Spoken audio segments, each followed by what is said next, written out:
ए जी, मैं अब और नहीं उड़ पाऊंगी। मेरे पेट में बहुत दर्द हो रहा है। बस थोड़ी देर और टूरी। मुझे एक जंगल दिख रहा है और वहाँ पर परिंदों के घोंसले भी दिख रहे हैं। हम आज वहीं पर रुकते हैं। थोड़ी देर और अड़ने के बाद वो दोनों एक पेड़ की डाली पर बैठ जाते हैं। अब क्या करें हम? ऐसे ही रात भर पेड़ की डाली में बैठे रहेंगे? मुझे बहुत दर्द हो रहा है। ये जंगल तो हमारे लिए नया है, पर मुझे यहाँ बहुत सारे चिड़ियों के घोंसले दिख रहे हैं। हमें किसी से मदद मांगनी होगी। आज की रात जैसे तैसे गुजार लेंगे। कल मैं तुम्हारे लिए एक नया घोंसला बना लूंगा। टोनी और टोना निकल पड़ते हैं। थोड़ी देर खोज करने के बाद एक पेड़ पर उन्हें घोंसला दिख जाता है। दोनों उस घोंसले के पास आ जाते हैं। टोना घोंसले का दरवाजा खटखटाता है।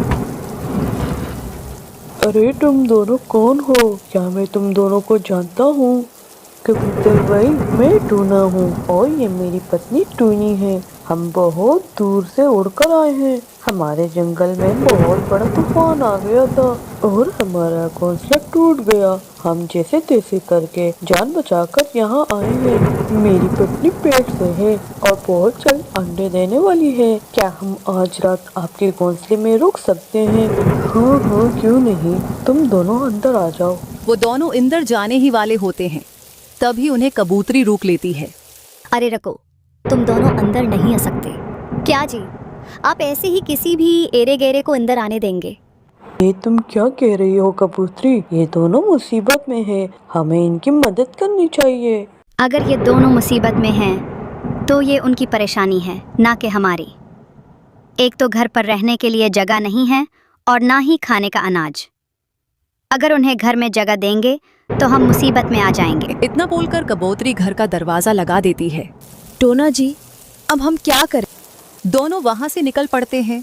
थोड़ी देर खोज करने के बाद पास के एक चड़िया के होटल के पास रुक जाते हैं। अरे टूनी, ये देखो, यहाँ एक होटल है। हम इस होटल के मालिक से मदद मांग। बहन जी, हम बहुत दूर से उड़कर आए हैं। मेरी पत्नी पेट से है। क्या हम आज रात आपके होटल में रुक सकते हैं? सुबह होते ही हम यहाँ से चले जाएंगे।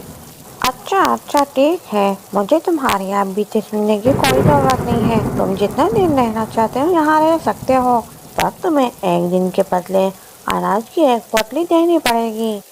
लेकिन हमारे पास तो अनाज नहीं। हमारा घोंसला तूफान में बह गया था और इसके साथ सब कुछ चला गया था। अगर देने के लिए अनाज नहीं है तो इस होटल में मकान भी नहीं मिलेगा। चलो जाओ यहाँ से। बहन जी, मेरे पेट में बहुत दर्द हो रहा है। बस आज रात के लिए रहने दो। हम कल सुबह होते ही यहाँ से चले जाएंगे। चिड़िया, तुम्हें एक बार में बात समझ नहीं आती? ये होटल है, कोई धर्मशाला नहीं जो मैं मुँह उठाए किसी को भी मकान दे दूँ। जाओ यहाँ से। वो दोनों बातें कर रहे थे, तभी वहां पर एक काला कौवा आ जाता है। अरे ओ चिड़िया, तुम दोनों कौन हो और बारिश में बाहर क्यों बैठे हो? क्या तुम दोनों रास्ता भटक गए हो? टोना सारी बात काले कौवे को बताता है। क्या आप हमारी कुछ मदद कर सकते हो? टोना की बात सुनते ही काला सोचने लगता है। अरे भाई, क्या हुआ? आप क्यों खो गए हो? क्या आप हमारी मदद कर सकते हो? हाँ हाँ, क्यों नहीं। शुक्र है कि तुम दोनों मुझे मिल गए हो। ये जंगल बहुत खतरनाक है। यहाँ बहुत सारे शिकारी चिड़िया रहते हैं। अब जल्दी चलो यहाँ से। मेरे पीछे पीछे आओ। काला कौवा वहां से निकल पड़ता है और उसके पीछे पीछे टोनी और टोना भी चले जाते हैं। थोड़ी देर उड़ने के बाद कालू उन दोनों को एक घोंसले के पास लेकर आता है। अरे भाई, तुम हमें कहाँ लेकर आ गए? डरो मत, मैं इस जंगल में बहुत सालों से रहता हूँ। यहाँ पर मेरे बहुत सारे घोंसले हैं। इस घोंसले में कोई नहीं रहता, इसलिए इस घोंसले की हालत ऐसी है। हर बारिश में रहने से अच्छा है कि इस घोंसले में रह लो। तुम जितने दिन चाहो इस घोंसले में रह सकते हो। आपका बहुत बहुत शुक्रिया भाई। हम आपका एहसान कभी नहीं भूलेंगे। कोई बात नहीं बहना, अब तो आपने मुझे बाई कहा है। अब तुम दोनों अंदर चले जाओ, मैं बाहर से ताला लगा लेता हूँ। अरे भाई, ताला क्यों लगा रहे हो? वो इसलिए कि यहाँ बहुत सारे शिकारी चिड़िया रहते हैं। जब इसके बाहर ताले लगा रहेगा तो वो देखेंगे और यहाँ से चले जाएंगे। हाँ, ये आइडिया तो तुम्हारा ठीक है। टोनी और टोना जैसे ही अंदर जाते हैं, काला बाहर से घोंसले को ताला लगा देता है। अरे वाह वाह, मेरी तो होश निकल पड़ी। इतने दिनों बाद इतना अच्छा शिकार मिला है, वो भी इतनी आसानी से। अब सीधा चील के पास जाता हूँ और उसे यहाँ लेकर आता हूँ। इन दोनों के बदले मुझे अच्छी खासी मोटी रकम मिलेगी। कालो कुआ अपने ही धन में जा रहा था, तभी मीनो मूसा ने घोंसले की खिड़की से काले को जाते देख लेती है। अरे ये कलमुहा काला इतनी तेज बारिश में कहाँ जा रहा है? और रात भी काफी हो गई है। कहीं पिछली बार की तरह किसी चिड़िया को अपने घोंसले में बंद करके तो नहीं रखा? मुझे जल्दी जाकर देखना होगा। मीनो मूसी अपने घर से निकलकर काले कौवे के घोंसले के पास आ जाती है और आकर देखती है तो घोंसले के बाहर ताला लगा है। मुझे एक बार घोंसले में झांक कर देखना चाहिए। मेरा शक सही था, यहाँ पर तो सच में 2 चिड़िया हैं। इससे पहले कि कालो किसी शिकारी को लेकर यहाँ पर आए, मुझे उन दोनों को बचाना होगा। मीनू मूसा किसी भी ताले को बिना चाबी के खोलने में माहिर थी। उन्होंने उसी खूबी से ताले को खोल दिया और दरवाजा खोलकर घोंसले के अंदर चली गई। जैसे ही वो अंदर गई, टोना और टोनी जाग गए। अरे आप कौन हो और अंदर कैसे आ गए? प्लीज हम दोनों को नुकसान मत पहुंचाना। मेरी पत्नी पेट से है और वो अंडे देने वाली है। अरे चुप रहो और मेरी बात ध्यान से सुनो। मैं तुम्हें यहाँ पर बचाने आई हूँ। अब जो मैं कहती हूँ उसे चुपचाप सुनो। थोड़ी देर में कालो कुआ एक शिकारी चील को घोंसले के पास ले आता है। अरे हो कालू, जल्दी से ताला खोल और दरवाजा खोल ले। अब मुझसे और सब्र नहीं हो रहा। जैसे ही कालो कुआ से और चेल अंदर आते हैं तो मीनो, टोनी और टोना तीनों कालो कुआ और चेल पर जबरदस्त हमला कर देती हैं। अरे मर गया, ये हमें कौन मार रहा है? ओ कालू के बच्चे, मैं तुम्हें जिंदा नहीं छोड़ूंगा। तीनों मिलकर दोनों की बहुत पिटाई करते हैं और बाहर आकर ताला लगा देती हैं। आपका बहुत बहुत शुक्रिया। मेरा नाम मीनो है। मैं जंगल की सबसे मजबूत चिड़िया हूँ, उसीलिए सब मुझे प्यार से मीनो मूसा बुलाते हैं। अब तुम्हें यहाँ पर कोई खतरा नहीं है। अजी, फिर से मेरे पेट में बहुत दर्द हो रहा है। मीनू मूसी टोना और टोनी को अपने घर ले जाती है। टोनी वहाँ पर 2 प्यारे प्यारे अंडे देती है। दूसरे दिन टोना पास वाले पेड़ पर एक घोंसला बना लेता है और वो दोनों हंसी खुशी जिंदगी गुजारने लगते हैं। बच्चों जल्दी से उठ जाओ, हमें देर हो रही है। आवाज सुनकर दोनों बच्चे जल्दी से उठ जाते हैं। मुम्मा चिड़िया जरूरी चीजें लेती है और अपने बच्चों को साथ लेकर अपना समूसों का ठीला लगाने चली जाती है। कारो, जल्दी से उठ जाओ। देखो, उस चिड़िया ने अपना ठेला लगा भी लिया होगा। हमें जल्दी से जाना होगा, नहीं तो सारे पक्षी चिड़िया से समोसे खाकर अपना पेट भर लेंगे। हमारी चना चाट कौन खाएगा? उठो, तुम चने उठाओ और मैं चटनी उठाती हूँ। कौवा और कौवी भी चिड़िया के सामने ही जाकर अपना चुना चाट का ठीला लगा लेते हैं। चिड़िया अपने काम पर पूरा ध्यान देती, वो समय पर हर काम करती, जबकि कौवी थोड़ी सी भी मुश्किल देखकर अपना ठीला बंद करके घर चले जाते थे। कारो, आज धूप बहुत ज्यादा है और कोई ग्राहक भी नहीं आया। चलो घर चलते हैं, थोड़ी देर आराम कर लेते हैं। हाँ, जो माल बचा है वो हम कल बेच देंगे। ऐसे कौवे घर चले जाते हैं। बचा हुआ माल दूसरे दिन तक बासी हो जाता। यही वजह थी कि कोई भी कौवों की चना चाट पसंद नहीं करता था। एक तोता वहाँ आता है। कौवों का ठेला तो बंद है, मैं तो चना चाट लेने आया था। चलो कोई बात नहीं, मैं चिड़िया के ठेले पर जाता हूँ। चिड़िया चिड़िया, मैं तो कौवों से चना चाट लेने आया था, पर इनका ठेला तो बंद है। तुम मुझे समोसे ही दे दो, मेरे घर दूसरे जंगल से मेहमान आए हुए हैं। तोते भैया, मेरे समोसे जो भी खाएगा वो तारीफ करता ही रह जाएगा। तोता चिड़िया से समोसे लेकर चला जाता है। ऐसे चिड़िया का धंधा दिन बदन बढ़ता गया। उठो बच्चों, काम का समय हो गया है। लेकिन मम्मा, आज तो बाहर बहुत बारिश हो रही है।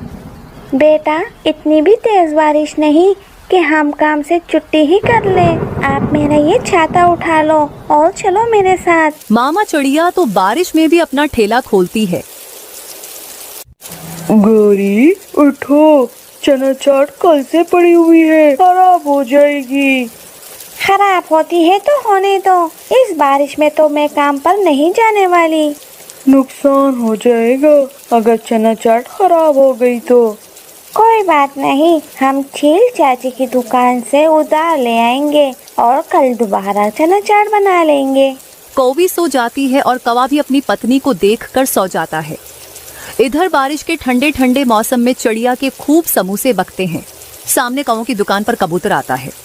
मेरी पत्नी ने तो चना चाट मांगी थी, पर इन कौवों की दुकान तो बंद है। कबूतर को कौवों की दुकान के सामने खड़ा देखकर चिड़िया कबूतर को आवाज देती है। कबूतर भैया, क्या बात है, आप मेरे समोसे ले जाएं, ये भी बहुत स्वादिष्ट है। चिड़िया बहन, मेरी पत्नी ने चना चाट मांगी थी, पर इन कौवों की दुकान तो आए रोज बंद होती है। कोई बात नहीं, तुम मुझे समोसे ही दे दो, मैं उसके लिए समोसे ही ले जाता हूँ। फिर कबूतर चिड़िया के ठेले पर जाता है और चिड़िया से समोसे ले लेता है। अरे पाटी जी, मैंने तो आपको चना चाट के लिए भेजा था, पर आप तो समोसे ही ले आए। कौवों का ठेला बंद था, वो ऐसे मौसम में ठेला नहीं लगाते। वाह, ये समोसे तो बहुत स्वादिष्ट है। अच्छा किया जो आप समोसे ले आए। आज के बाद मैं कौवों की चना चाट नहीं खाऊंगी, बल्कि चिड़िया के समोसे ही खाऊंगी। चिड़िया के समोसे आसपास के जंगल में भी मशहूर हो गए थे। देर रात काम करने से चिड़िया खूब तरक्की कर रही थी। अब तो चिड़िया ने अपने घर को रंग भी करवा लिया था। कालू जी, देखो देखो, अब तो चिड़िया ने अपना घर भी करवा लिया और एक हमारा घर है, वही पुराना का पुराना। वो हमारी तरह कामचोर नहीं है, वो समय पर अपना काम करती है। तारीफ वो जो दुश्मन भी करे। वो चिड़िया बहुत मेहनती है। लेकिन कालू जी, मैं ऐसा नहीं होने दूंगी, तुम्हें कुछ ना कुछ तो करना ही होगा। तो फिर मैं आज रात को ही चिड़िया का ठेला उठाकर नदी में फेंक देता हूँ। फिर रात हो जाती है और कालो कौवा अपना ट्रैक्टर ट्राली लेकर जाता है और चिड़िया का ठेला ट्राली में डालकर नदी में जाकर फेंक देता है। हाँ कालू जी, हो गया काम। हाँ, फेंक दिया मैंने उसका ठेला नदी में। अब कल चिड़िया आएगी और सिर्फ हमारी चना चाट ही बिकेगी। फिर दूसरे दिन जब चिड़िया अपना सामान लेकर बच्चों के साथ अपने ठेले पर जाती है तो वहाँ उसका ठेला नहीं था। बच्चों, ये किसने किया? हमारा ठेला किसने चुरा लिया है? तभी वहाँ बलबल आती है। चिड़िया चिड़िया, मैं अभी आई हूँ नदी के पास से। तुम्हारे समोसे का ठेला तो नदी में पड़ा हुआ है। ये सुनकर चिड़िया रोने लग जाती है। ओए रब्बा, अब मैं अपना काम कैसे करूँगी? मम्मा, आप परेशान ना हो, मैं और गुड़िया अपने लिए नया ठेला बनाएंगे। जब तक आप जमीन पर बैठकर ही अपने समोसे बनाकर बेचें। फिर मामा चिड़िया अपना काम शुरू करती है और बच्चे नया ठेला बनाने के लिए जंगल लकड़ी लेने चले जाते हैं। लकड़ी तो नहीं है भाई, अब हम ठेला कैसे बनाएंगे? लकड़ी नहीं है, पर नदी के पास तो बांस है ना, हम बांस से ही अपना ठेला बना लेंगे। फिर दोनों बहन भाई बांस इकट्ठे करने लगते हैं। आज गोरी और कालो खुशी खुशी अपना ठेला लगाते हैं। हेलो जी, ये चिड़िया के बच्ची तो जमीन पर ही बैठ गई है समोसे बेचने के लिए। बैठने दो, इस जमीन पर बैठे इसके कोई भी समोसे नहीं खाएगा। ऐसा ही होता है। कबूतर के साथ उसकी पत्नी शौक शौक से समोसे खाने आती है। पति जी, ये चिड़िया तो जमीन पर समोसे बना रही है, मैं इसके गंदे समोसे नहीं खाऊंगी। लूसी, मेरे समोसे साफ है, देखो ना जरा। नहीं भाई, मैं नहीं खाऊंगी ऐसे गंदे समोसे। लूसी अपने पति को लेकर कौवों के पास जाती है। कौवे और कौवी, जरा एक प्लेट चना चाट देना। लूसी और कबूतर चना चाट खाती हैं। ची ची ची ची, ये चना चाट तो बॉसी है, तुम बहुत बुरी हो। गोरी कौवी, तुम बासी चना चाट बेचती हो। लूसी ऐसे ही चुना चाट छोड़कर चली जाती है। बच्चे भी बांस जमा कर लेते हैं और वो एक एक करके बांस अपनी मुम्मा के पास लाते हैं। मुम्मा अपने बच्चों को काम करता हुआ देखकर बहुत खुश हो रही थी। थोड़ी ही देर में बच्चे बांस छेलकर एक बहुत ही सुंदर सा बांस का ठीला बना लेते हैं। मेरे बच्चों ने तो कमाल कर दिया। मुझे अपने बच्चों पर बहुत फख्र है। आधार बढ़ जाने से चील कौवों के पास आती है। कौवो, तुम दोनों ने अगर आज शाम तक मेरा उधार नहीं चुकाया, मैं तो तुम्हारे बर्तन लेकर ही चली जाऊंगी। चील चाचे, हम दोनों तो बहुत कोशिश करते हैं, पर वो सामने वाली चिड़िया की वजह से हमारा धंधा चलता ही नहीं है। तुम दोनों की नीयत ही खराब है। अगर तुम दोनों भी ईमानदारी से अपना काम करो तो तुम्हारा धंधा भी चिड़िया की तरह चलेगा। और दूसरे दिन चील कौवों के सारे बर्तन ही उठाकर ले जाती है। गोरी कौवी, कालू कौवे, तुम दोनों अपना दिमाग जितना मुझे कमजोर करने में लगाते हो, अगर इतना दिमाग तुम दोनों अपने कारोबार को बढ़ाने में लगाओ तो आज तुम दोनों भी तरक्की करते। ये सुनकर कौवा और कौवी बहुत शर्मिंदा होते हैं। अगर वीडियो अच्छी लगी हो तो लाइक कीजिए और कमेंट करके हमें ज़रूर बताइए।